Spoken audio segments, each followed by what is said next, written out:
Saya baru menemukan kok ada yang salah ya dengan cara cari duit ya. Itu di usia 30-an mas. Ngikutin itu semua ya nggak kebeli. Ya, kalau misal mindsetnya itu selalu kekurangan, selalu nggak ada, ya itu akan menghasilkan apa jawabannya? Ya nggak akan ada. Nggak akan ada, ya. Dilarang pensiun sebelum usia 40 tahun.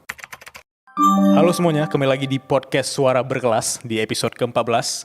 Hari ini ada bintang tamu spesial, ada Mas Melvin Mumpuni, seorang founder dari Finansialku. Apa kabar Mas Melvin? Luar biasa, nggak kerasa loh tanggal 14, di podcast ke-14 ya. Yeah. 14 ini beautiful banget nih. Karena tanggal 14 tanggal pernikahan nanti.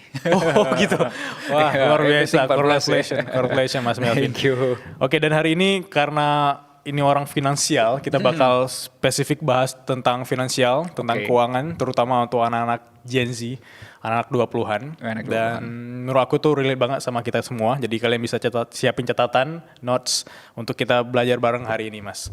Dan podcast ini disponsori langsung oleh Edutify, jadi bagi teman-teman yang mau upgrade skill sekalian bisa cek linkitnya Edutify, di sana kalian bisa belajar tentang marketing, dunia kreator, dan segala macamnya. Oke, langsung aja. Aku pernah baca satu artikel Mas yang bilang bahwa rata-rata Gen Z di Indonesia itu di artikel 2023 bilang per bulannya mereka menghabiskan untuk hal konsumtif kayak beli gadget atau baju atau apapun itu 70% Mas dalam waktu sebulan ya. Dan ini menunjukkan bahwa mereka itu nggak cuma fokus lagi di tabungan, tapi mereka udah nggak mikirin mungkin konteksnya jangka panjang. Gimana Mas Melvin menanggapi fenomena kali ini? Iya mas, saya lihat generasi makin sekarang makin kesini itu ya, mereka itu jadi lebih konsumtif ya mas ya, karena banyak hal. Satu dari segi pembayaran, waduh sekarang itu tuh sangat mudah banget mas. Zaman dulu ya, kalau di usia saya 20-an, ketika mau beli makanan atau mau beli apapun, itu tuh harus tarik tunai atau kalau enggak pakai debit. Pol-polnya kredit card. Udah itu, opsinya 3. Sekarang kita nggak usah tuh keluar rumah bawa dompet, yang penting bawa handphone. Ya. Ya kan, pakai kris, kemudian atau sekarang teman-teman mungkin Gen Z lebih suka pakai pay later. Meskipun saya pribadi kurang relate dengan pay later ya. Maksudnya kurang relate karena saya tidak menggunakan pay later. Saya lebih pakai kartu kredit. Tapi teman-teman Gen Z tuh pakainya kris, pakainya pay later gitu ya. Atau mungkin juga dompet digital, wallet gitu ya. Nah, itu satu, dipermudah pembayarannya. Yang kedua, kebutuhannya di-create. Ini yang bahaya. Kebutuhan di-create. Kebutuhan di-create tuh gini mas. Awalnya kita nggak perlu tuh yang namanya tuh harus subscribe untuk nonton film gitu. Oke. Kita nonton film tuh ya dulu ke YouTube atau ke bioskop. Dan nggak setiap hari ke bioskop gitu. Sesekali aja gitu, mungkin sebulan itu bisa 2 kali atau 3 kali ketika lagi hangout atau ketika lagi pacaran gitu kan. Yeah. Tapi kebutuhan itu di-create sekarang. Jadi setiap orang itu, khususnya teman-teman Gen Z usia 20, perlu punya yang namanya subscribe untuk nonton film. Itu satu. Subscribe untuk dengerin musik. Terus kemudian subscribe anything, subscribe di semua, di subscribe. Itu juga lumayan gede. Udah ada juga di-create kebutuhan apa? Kebutuhan ngopi. Ya, ngopi itu ya standar minum kopi itu bukan kopi yang zaman dulu kopi saset. Iya, ya. Standar sekarang itu tuh standarnya berbeda gitu. Benar. Standarnya sekarang tuh standarnya ya namanya kopi gula aren gitu. Itu standar. Kemudian standar untuk botol minum, standar untuk makan siang, standar untuk sepatu, standar untuk lari gitu, atau standar untuk ini. Semua dibikin standar baru gitu. Dan itu tuh di-create mas. Jadi ini mungkin sedikit melenceng dari cerita keuangan, tapi saya tuh pernah nonton film dokumentari. Jadi pada saat itu kondisinya tuh konteksnya tuh lagi Perang Dunia Kedua. Dan kejadiannya itu di Amerika. Aku lupa filmnya, tapi ini agak spill isinya ya dokumentarinya. Nah pada waktu itu ketika tentara Amerika perang di luar Amerika, itu kehabisan stok daging. Kebutuhan dalam negeri pada saat itu tentaranya perang, tapi di Amerika pun dalam negerinya itu juga masih konsumsi daging. Jadi daging yang mau dilempar ke pasukannya Amerika kurang. Terus mas tahu nggak bagaimana cara create sesuatu. Dengan kondisi itu solusinya apa? Enggak. Dikampanyekan makan jeroan itu lebih baik daripada makan daging. Dikampanyekan di Amerika atau di Di dalam Amerika. dalam Amerika? Oke. Supaya dagingnya dilempar Fokus ke tentara. tim perangnya. Dan ada kampanye gede-gedean bahwa makan jeroan daging, jeroan binatang itu, jeroan sapi gitu, itu lebih bagus. Dan itu di-create. Nah, Dan semua orang kemudian makan jeroan. iya makanya kita makan paru, kita makan otak. Oh, dari sana Mas. Oke. Mas pernah makan paru kan? Pernah. Nah, oleh sebab itu kita makan kayak gitu. Nah, tapi itu di-create, Mas. Ya, segala sesuatunya itu create gitu. Nah, kebutuhan itu di-create juga. Nah, kamu mau beli nggak dengan apa jargon dengan kampanye seperti itu, kebeli nggak? Kalau kamu kebeli ya kamu akan ikut permainan itu. Nah, pertanyaannya siapa yang nge-create? Benar. Siapa yang nge-create? Oke, misal tanya, tadinya kita nggak ada kebutuhan untuk subscribe untuk nonton film gitu. Yeah. Tiba-tiba kita ada kebutuhan. Kira-kira siapa yang create? Ya yang pasti yang dapat untung dari ini siapa? Nah Ya, itu yang create. benar. Kalau misal nih tadinya kita minum kopi saset, oke nggak ada masalah. Atau nggak minum kopi pun nggak ada masalah. Tiba-tiba kita harus minum kopi aren hampir tiap hari. Siapa yang create? Iya. Ya itu yang jualan. Dia create. Nah kalau itu semua dibeli, semua diiyain, semua dipenuhin, wah ya mau uang berapapun Mas, nggak harus Gen Z, nggak harus yang usia 20-an, mau usia 20-an, mau usia 30-an, mau usia 40-an, atau bahkan pensiun pun ngikutin itu semua ya nggak kebeli. Nggak kebeli. Wah, masuk akal. Jadi yang bisa aku pahami tadi emang apapun kebutuhan anak 20-an terutama ya, itu datang dari keinginan mereka pribadi dan mereka create sendiri. Misalnya kalau Mas Melvin juga ngikutin anak 20-an sekarang kan, kalau ada permasalahan sedikit atau mental health problems lah di kantor, create-nya healing berarti. Sebulan sekali ke Bali, sebulan sekali ke Singapura gitu. Nah, dari sana kan udah kelihatan konsumtifnya atau kebiasaan menghabiskan uang. Berarti itu tanda kutipnya memang dari kita sendiri ya Mas. Dan untuk melawan yang namanya create tadi gimana Mas atau menghadapinya? Ini ada yang jawaban secara finance dan secara non-finance. Nah kalau secara finance, kita punya budgeting. Oke. Nah budgetingnya itu kayak kipernya gitu. Oh ini udah kelewat, oh ini segini masih oke, masih tolerable, atau yang ini udah nggak bisa nih, udah cukup deh, enough gitu.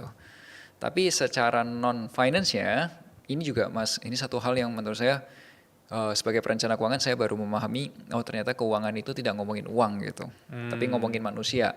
Nah ini secara manusianya adalah kita itu perlu mindful. Mindful tuh maksudnya tuh gini, kita ngomong gini, oke, yang ini saya ikut karena saya suka. Misal, oke, kalau untuk kopi ya memang saya suka, ya udah aku ikut. Tapi untuk yang tiap hari saya harus subscribe untuk nonton, saya enggak. Saya memilih nonton di bioskop aja. Gitu. Hari-hari saya nggak nonton di yang harus berbayar, tapi saya milih yang bioskop. Bioskopnya saya pilih mungkin waktu ketemu sama pasangan saya, misal sama pacar saya atau sama calon istri saya, kita nonton nggak apa-apa.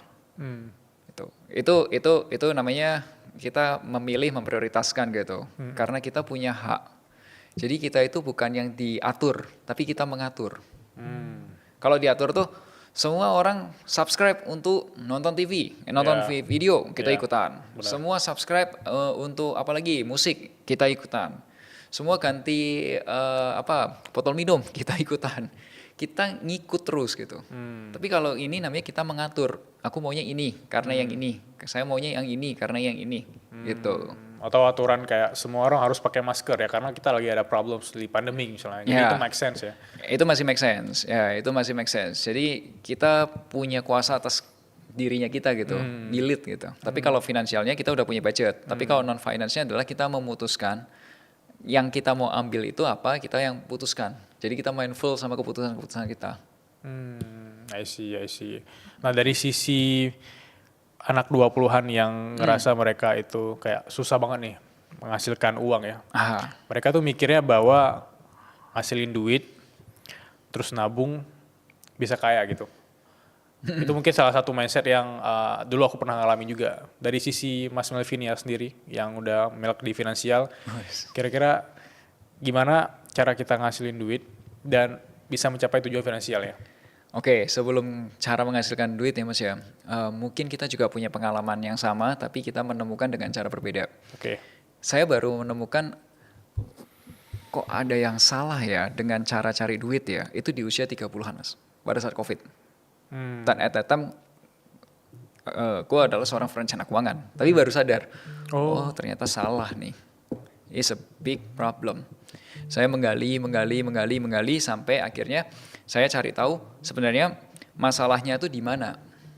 Nah, akhirnya saya mikir, oh permasalahannya adalah mindset, cara saya berpikir.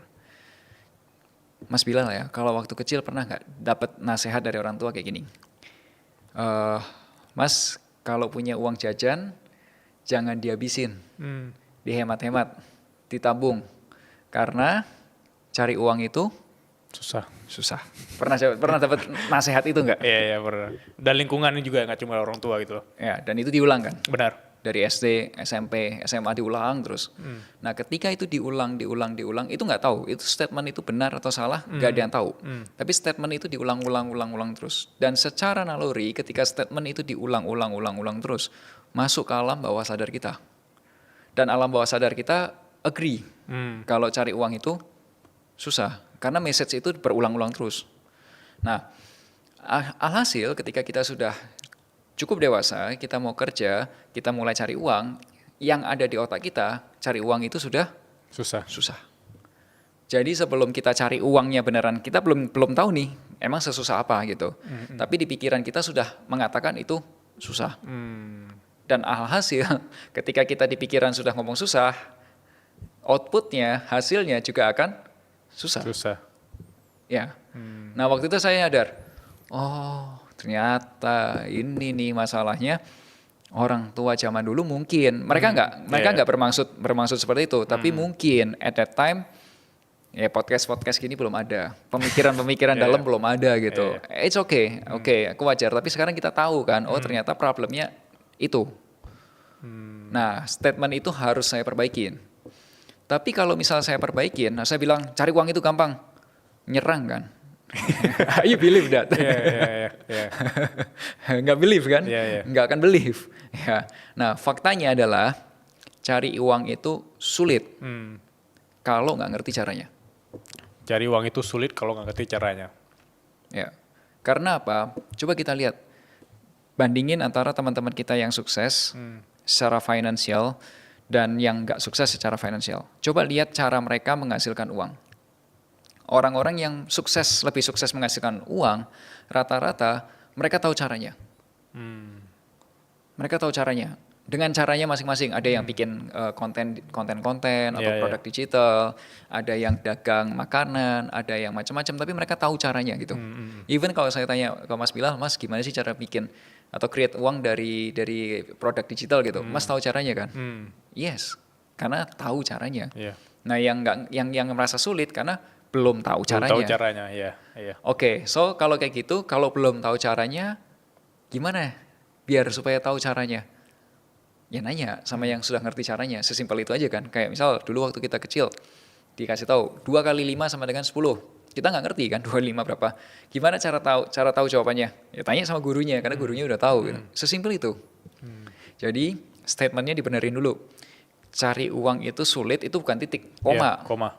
Kalau gak ngerti caranya.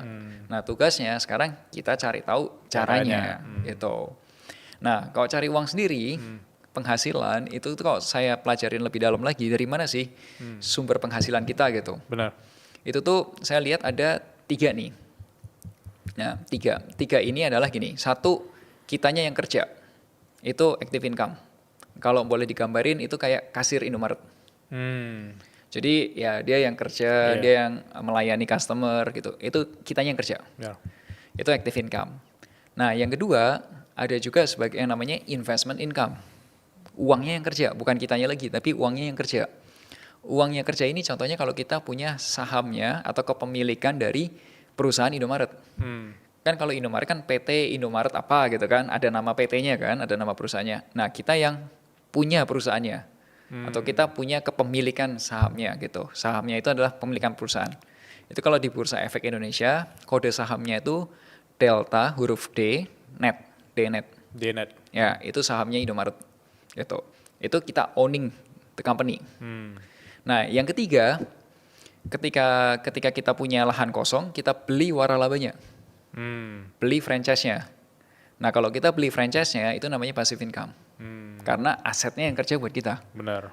Nah, jadi itu ada 3 sumber gedenya, itu ada 3. Ada yang kitanya yang kerja, contohnya ya jadi kasir Indomaret. Yang kedua kita owning the company, kita punya sahamnya, kita beli sahamnya. Yang ketiga kita punya waralabanya. Nah, namanya passive income. Nah, Mas Bilal, dari masing-masing ini itu tuh ada penjelasan lebih dalam lagi. Jadi yang kalau kita kerja itu ada tiga sumber penghasilan lainnya lagi. Di dalamnya itu ada 3 jenis. Gimana caranya kita bisa punya penghasilan dari kita kerja tuh bisa lebih gede. Investment pun juga punya 3 sumber lagi. Passive income pun ada 3 lagi. Jadi total tuh ada 9 pintu rezeki, Mas. 9 pintu rezeki. Oh, pantas aku ada cek juga nih di YouTube produk dari Mas Melvin. Yang judulnya juga ya 9 pintu rezeki ya. Ya, nah itu I see. itu ketok aja satu-satu. Maksudnya nggak usah semua diketok langsung sekaligus. Nanti burn out kan. Nggak apa-apa, satu-satu aja diketok. Diketok buka pintunya diketok, pintunya kebuka, rezekinya datang. Buka pintunya lagi, rezeki datang. Satu-satu. One day ketika teman-teman sudah menikmati, oh bener yang dimaksud Melvin. Cari uang itu sulit kalau nggak ngerti caranya. Tapi begitu tahu caranya, oh caranya gini. Oh gue udah buka satu pintu. Pintu kedua udah aku buka, pintu ketiga aku buka. Oh ternyata mainannya caranya gini ya. I see. Nah kalau udah tahu caranya, berubah tuh Mas statementnya. Statementnya berubah bukan karena saya merubah, tapi feel-nya akan berbeda. Cari uang itu menjadi menyenangkan. Ada koma lagi atau ada sambungan? Oke. Menyenangkan. Kalau Titik. sudah buka pintunya satu, income-nya, penghasilannya masuk gitu ya. Nanti statement yang ada di otak itu adalah cari uang itu menyenangkan. Nah kalau sudah cari uang itu menyenangkan, ya it's time for you to share. Iya. Oke. Dan ada juga yang mikir seperti kayaknya kalau jadi kasir terus ya, aku jadi kasir Indomaret terus, nggak mungkin ya aku bakal owning atau aku punya saham di Indomaret itu. Mungkin ada orang-orang yang mikir jalur mereka itu di kerja doang gitu. Nah, dari mindset jalur mereka di kerja doang, sebelum mereka mikir, oh aku mau resign, aku mau buka usaha segala macam, bisa kan mereka sambil mereka kerja, mereka masuk ke tahap passive income tadi. Mereka masuk ke tahapan lain, ke pintu-pintu berikutnya. Bisa. Langkah simple deh dari Mas Melvin misalnya. Oke, nah itu juga pembahasan saya juga kurang lebih ada tuh Mas. Kalau tumbuh itu nggak ke samping, nggak cuma ke samping, tapi bisa ke atas gitu. Tapi ke atas pun bisa, ke samping juga bisa gitu. Tumbuh. Ya, gini. Kalau kita mau numbuhin income kita, mau gedein penghasilan kita, itu bisa juga dengan jalur vertikal. Vertikal contohnya apa? Tadinya dari staff, jadi supervisor, jadi manager, itu kan menjalani anak tangga di kerjaan yang sama, tapi kan terus bertumbuh ke atas, vertikal. Tapi bisa nggak tumbuh ke samping gitu? Bisa, misal di kerjaan utama dia menjalanin staff. Di akhir pekan karena dia hobinya fotografi, koda dia jadi foto untuk weddingan, misal. Terus atau mungkin foto buat orang lari. Biasanya kan kalau di Car Free Day gitu kan ada yang foto orang lari gitu kan. Nah, kemudian dari uang itu kemudian dia beli investasi, katakanlah mulai investasi saham. Karena investasi saham itu bisa starting di bawah 1 juta rupiah gitu. Dia mulai ngumpulin gitu.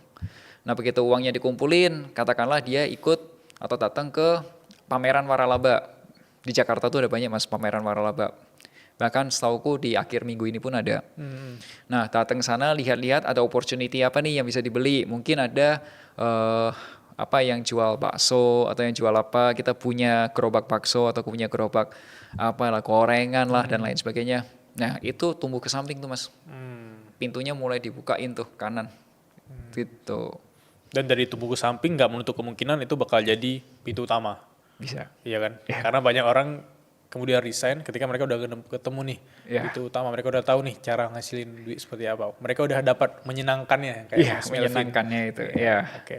Tapi juga anak-anak 20-an kan mikir nih, aku kalau mau dapat income banyak aku harus beli aset nih, karena income follow aset kan. Ya, Nah, mereka tuh udah mulai beli aset nih. Bisa kasih gambaran nggak Mas Melvin untuk teman-teman di luar sana di Suara Berkelas?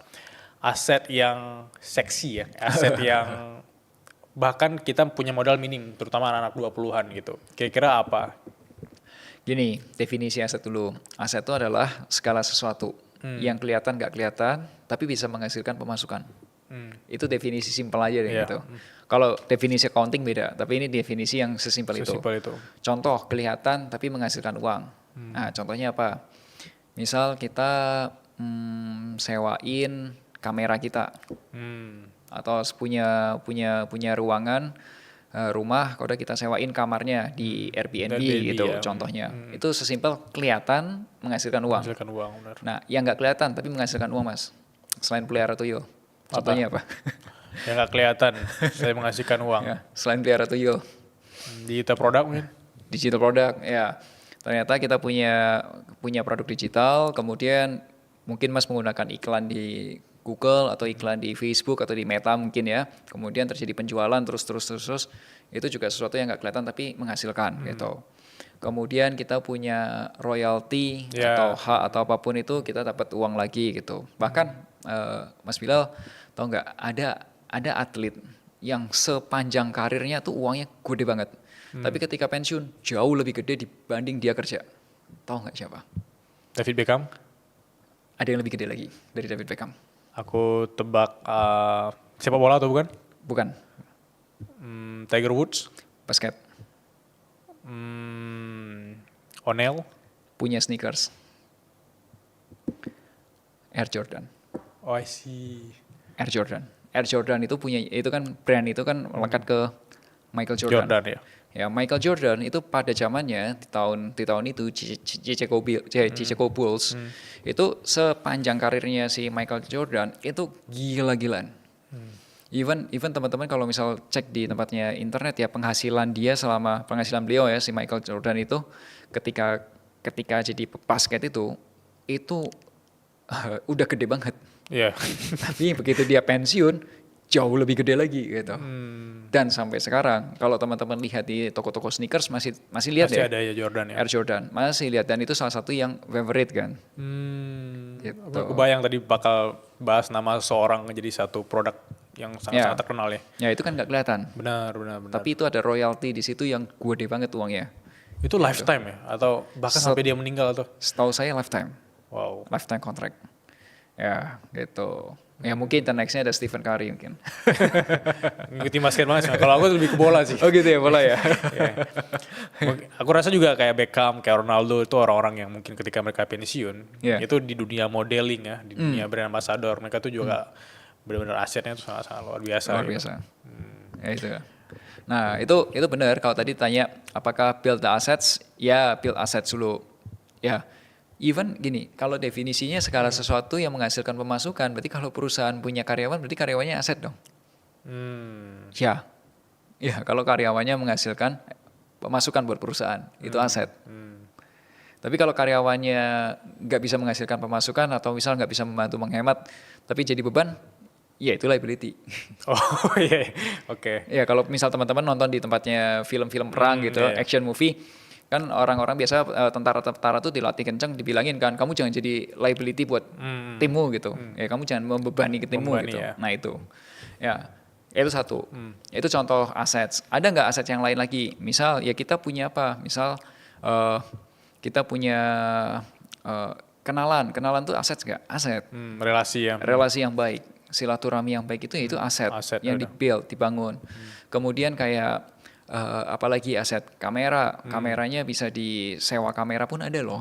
Ada loh jasa-jasa sewa kamera atau sewa lensa pun ada. Itu juga aset. Kau udah punya gerobak gorengan di depan Indomaret atau Alfamart, itu aset nggak? Aset. Selama itu menghasilkan itu aset. Tapi ada orang yang kayak berdebat nih tentang apa itu? Mobil itu liability. Ada yang bilang oh mobil itu bisa jadi aset gitu. Wah, tergantung mobilnya menghasilkan atau enggak. Kalau mobilnya tidak menghasilkan ya liability, sesimpel itu aja. Tapi kalau mobilnya itu dipakai sama orang yang aku mau pinjam dong 1 tahun untuk mau gokar nih gitu misalnya, Iya. itu masuk ke aset dong. Aset, Ya, aset. tapi ada orang yang kayak fokusnya di pemakaian pribadi, kayak masuk keluar bengkel segala macam. Ah itu jadi liability. Ya, itu Ya. masih orang perdebatan makanya. Ya. Tapi ada juga orang yang belum paham tentang liability dan aset. Sesimpel apa sih, bisa jelasin nggak Mas? Kalau ini pendekatan yang paling simpel pendekatannya Kiyosaki sih. Ya meskipun saya ada yang setuju ada yang enggak ya. Tapi kalau dia tuh pendekatannya simpel. Aset tuh segala sesuatu kelihatan nggak kelihatan, datengin uang ke kita. Nah liability itu segala sesuatu kelihatan nggak kelihatan, malah keluarin uang buat kita. I see. Jadi kalau uangnya keluar terus ya itu udah liability. Tapi kalau uangnya masuk terus itu namanya assets. Oke, sekarang kita masuk ke Q&A session bareng Mas Melvin dari Finansialku. Ada 3 pertanyaan Mas yang kita kumpulkan dari followernya Suara Berkelas. Wah, apa itu? Penasaran. Ada pertanyaan pertama dari Kamarudin ya. Dia bilang, apabila saya ada uang 10 juta, saya dihadapkan pada 2 situasi nih. Satu sisi saya mau upgrade untuk beli HP karena HP udah agak macet. Sisi lain saya butuh menabung nih untuk biaya pernikahan katanya. Kalau saya beli HP otomatis nggak bisa nabung, ya. Tapi kalau saya nggak beli HP, ini HP macet-macet terus gitu loh. Gimana cara pandang Mas Melvin ya? Ini melihat cara saya mengelola uang ini gitu. Apa langkah yang saya harus ambil? Ini sangat berat Mas. Buat saya nih Mas ya. Tapi bisa jadi sudut pandang ini bisa berbeda-beda. Tidak ada jawaban benar atau salah sih.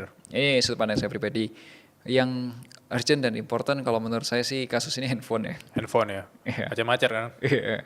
Jadi kalau calon istrinya mau ngechat kan susah gitu, salah kirim. Iya. Nabung kalau misalnya nggak bisa di SMS, nggak di WhatsApp nggak masuk, bisa ribut kan. Iya. Nggak. Pertama itu urgentnya adalah handphonenya. Itu menurutku itu. Nah, udah kemudian cara berpikirnya Mas. Coba Mas pikirin. Dengan dua pilihan tadi itu dengan Mas siapa tadi namanya? Kamarudin. Mas Kamarudin coba lihat lagi pertanyaan tadi. Pertanyaan tadi itu tuh memberikan opsi bahwa kamu nggak punya opsi yang lain. Kamu nggak cuma punya 2 opsi. Kamu nggak bikin opsi ketiga.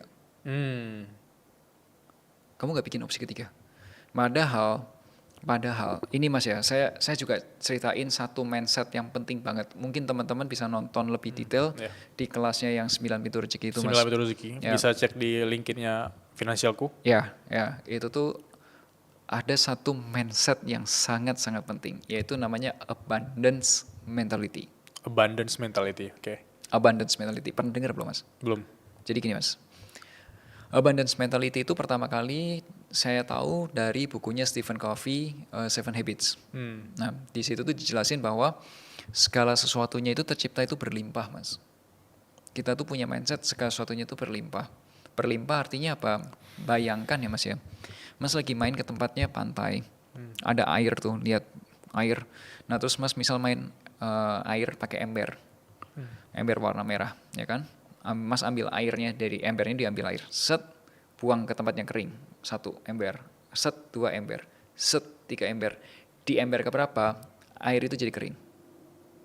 Air di laut, air di sungai atau di lautan itu di ember keberapa bakal kering? Jawabannya adalah tidak akan bisa. Karena jumlah airnya berlimpah. Berlimpah, benar. Nah, itu jawaban tadi, itu tidak ada opsi gini. Gimana ya cara saya bisa punya handphone tanpa mengganggu nabung saya?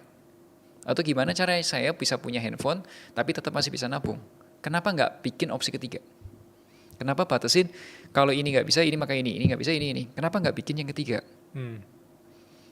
Ya, kalau misal mindsetnya itu selalu kekurangan, selalu nggak ada, ya itu akan menghasilkan apa jawabannya? Ya nggak akan ada.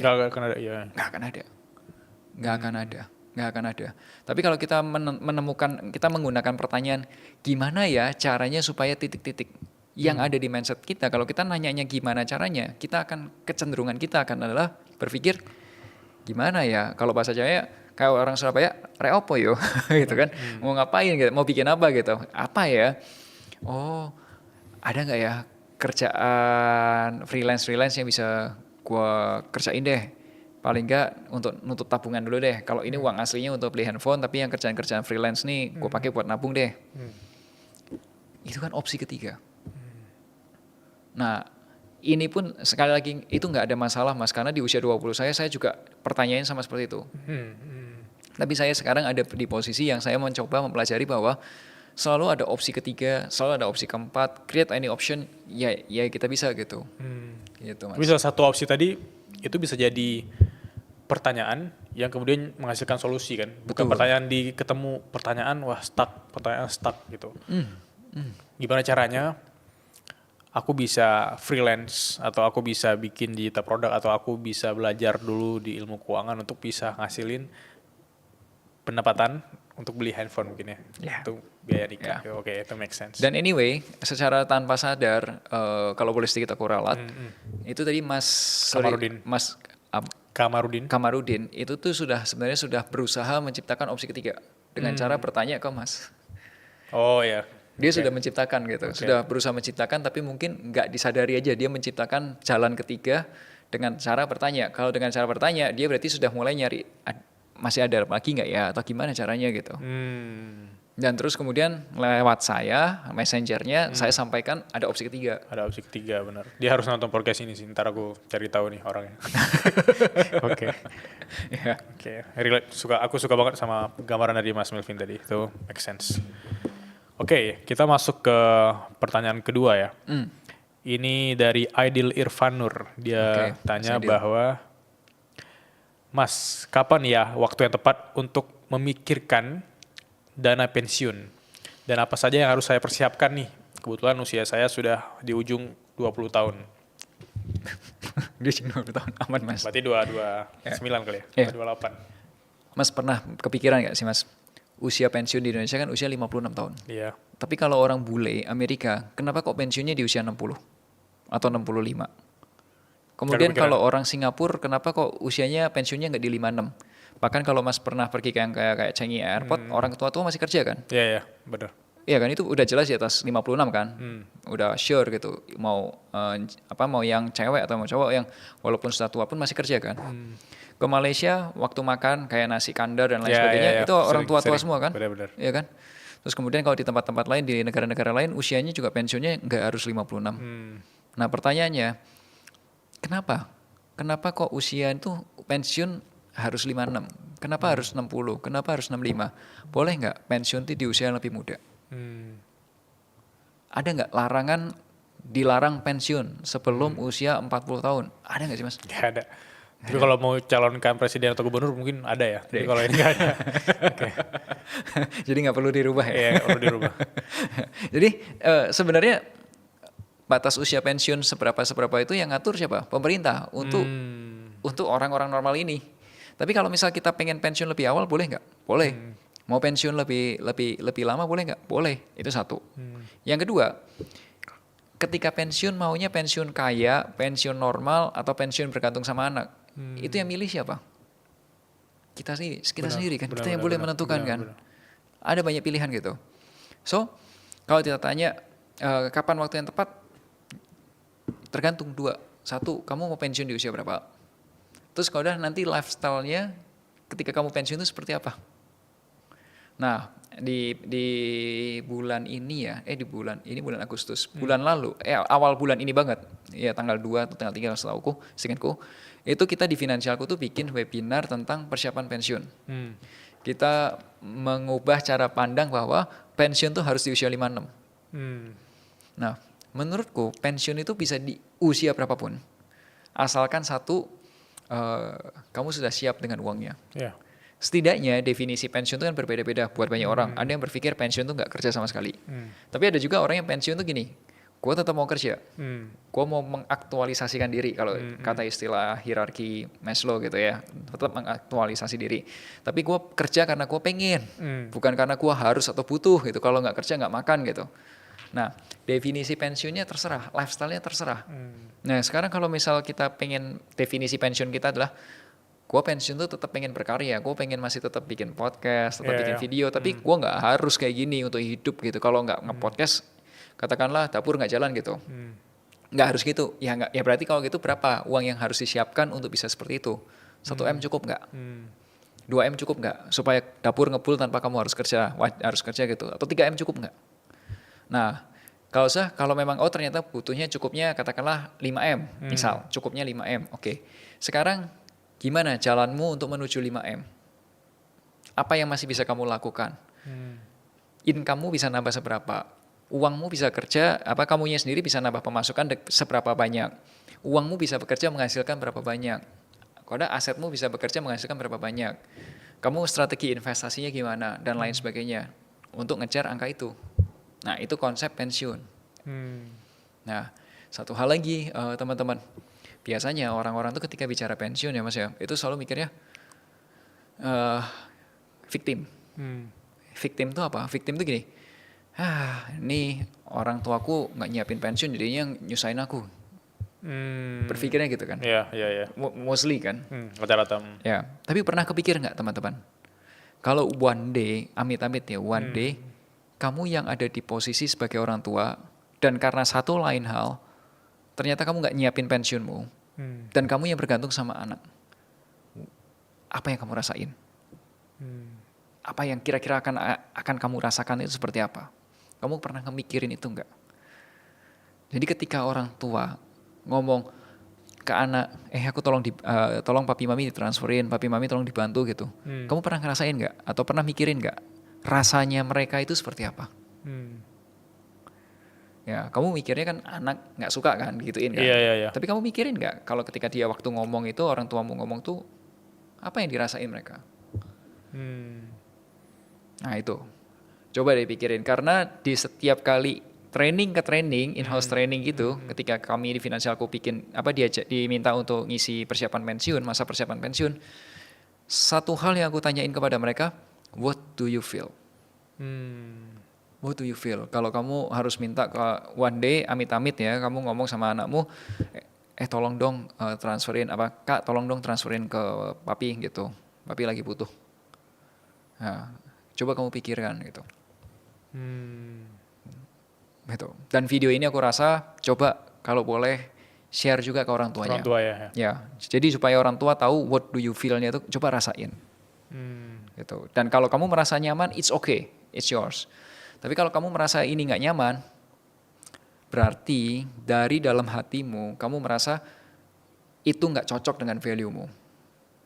Bukan masalah benar atau nggak salah. Itu bukan benar atau salah, tapi itu nggak cocok aja sama yang ada di hatimu gitu. Kamu merasa kayak seharusnya tidak begitu.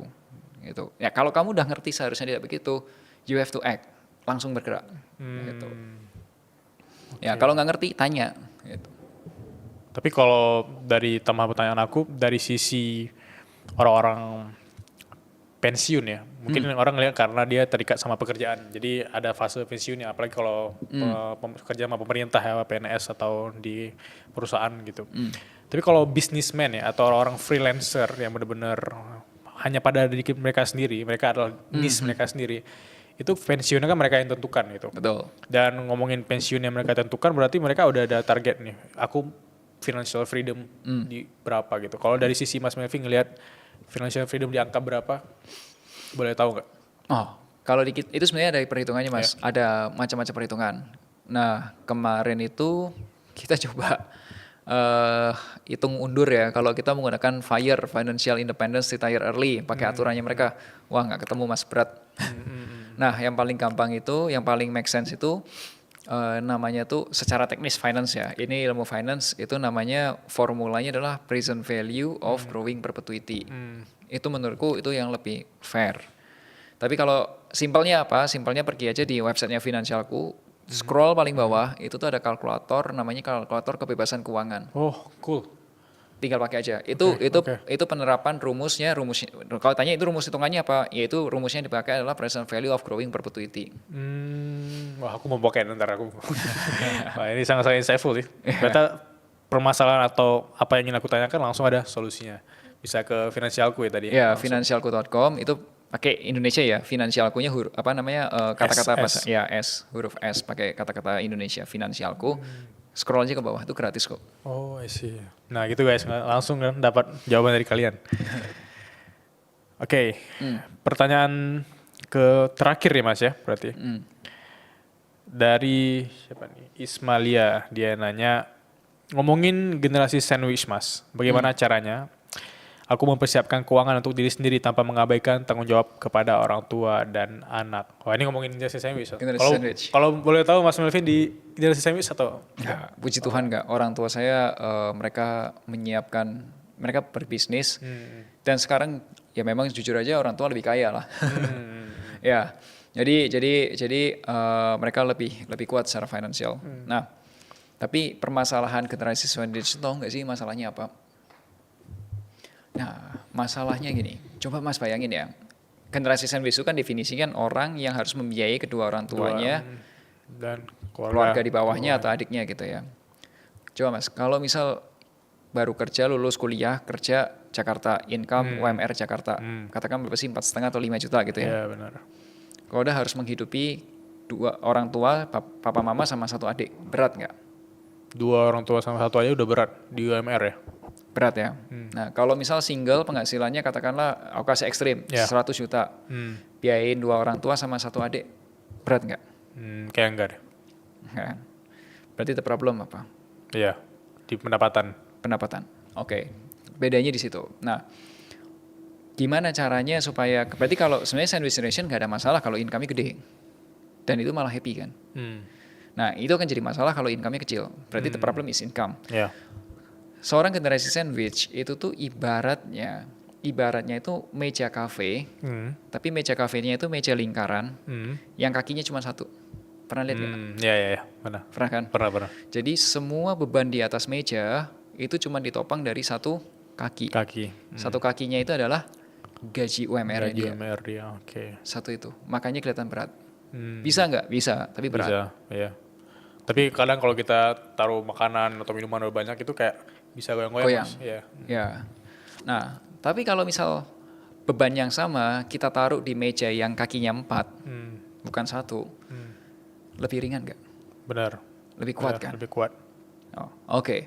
So, perbedaannya berarti adalah apa yang kita lakukan. Jadi dari yang tadinya cuma satu kaki mengandalkan gaji UMR, coba bikin kaki meja kedua, bikin kaki meja ketiga, bikin kaki meja keempat. Supaya ditopang sama 4 kaki meja. Nah, itu tuh cerita ini itu tuh adalah cerita yang sebenarnya aku dapat bukan dari textbook, tapi dari waktu bantu klien kami di finansialku di awal-awal finansialku ada. Nah, ngerti formula gimana caranya keluar dari generasi sandwich dan tetap berbakti sama orang tua. Yeah. Itu gara-gara my clients. Kita ikutin prosesnya, berkembang. Kita juga belajar dari kesalahan-kesalahan juga. Oh, akhirnya nemu. Oh, ada 6 langkah. Ada formulanya. Ada 6 langkah untuk bisa keluar dari generasi sandwich dan tetap berbakti sama orang tua. Nah, itu juga udah dibahas satu full online course di Linkit itu. Oh, I see. Nah, itu coba diikutin aja. Dan jujur yang paling berat langkah nomor 1. Spill ya, Ngomong sama orang tua. Itu nggak cuma finansial, dari berbagai sisi. Penciptaan juga mungkin berat ya. Ya, dari 6 langkah, 5-nya ngomongin finance, 1-nya non-finance. Yang 1-nya non-finance yang paling berat itu langkah pertama, yaitu ngomong sama orang tua. Ya, terbuka. Terbuka, kasih tahu gitu. Jadi orang tua tahu kondisinya kita juga tahu ekspektasinya orang tua, dan kita berpikir, oke, so what's the plan? Kita mau ngapain nih dengan kondisi seperti ini? Kita mau bikin seperti apa? Kalau ditanya boleh nggak sih anak itu ngomong kayak kasih tahu aja, nih gajinya, atau mungkin kalau zaman dulu ada slip gaji, nggak tahu sekarang masih ada nggak ya sih? Paling di screenshot aja gitu loh. Screenshot aja ya. Kalau enggak dikasih lihat bukti transferan lah ya. Benar. Lihat bukti transferan. Kalau udah kemudian kasih tahu ya jujur aja boleh gini. Misal saya udah usia sekian, saya pengen punya, misal let's say ini masih usia 24 ya. Saya masih usia 24 tapi saya punya angan-angan di usia 28 atau di usia sampai menjelang 30 pengen sudah berkeluarga, pengen sudah punya anak. Nah, aku pengen punya gini. Gimana kalau kita yuk sama-sama kita naikin nih kondisi keuangan keluarga. Ya, let's say misal kira-kira ada nggak sih yang kita bisa kurangi pengeluaran, atau ada nggak cara untuk nambah penghasilan, ngobrol tenang aja santai gitu.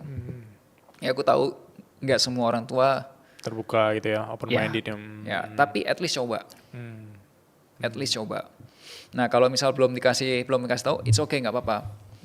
Kalau memang orang tua belum bisa nambah penghasilan, it's okay, nggak apa-apa. Tapi paling nggak orang tua tahu sekarang kondisimu seperti apa, ekspektasimu ke depan, kamu pengen punya goals apa. Paling nggak mereka tahu dulu gitu. Nah masalahnya kadang-kadang kita nggak ngasih tahu. Kita nggak ngasih tahu plannya apa, kondisinya kita seperti apa. Kalau kemudian kita punya ekspektasi apa, orang tuanya kita tuh nggak tahu gitu. Dan mereka tetap nanya terus nih kayak bisa kirim nggak segini gitu ya, atau bisa transfer nggak segini segala macam. Tapi mereka tahu kondisi kita, mungkin kalau di anak-anak Jakarta yang UMR tadi ada burnout di kantor atau kesendat pay letter gitu ya. Jadi mau nggak mau maka jadi beban ke diri sendiri ya, karena nggak komunikasi ya Mas ya. Iya. Itu langkah nomor 1 yang bukan langkah finansial, tapi itu langkah yang paling krusial. Gitu. Oke, thank you so much Mas Melvin, ini insightful banget. Thank you. Dan bagi teman-teman yang mau tahu detail tentang keuangan, kalian bisa follow Finansialku juga, dan sekelas juga ada adiknya Seuang Mas. Siap, mantap. Dan sehat terus Mas Melvin. Thank you Mas Bilal. Thank you semuanya.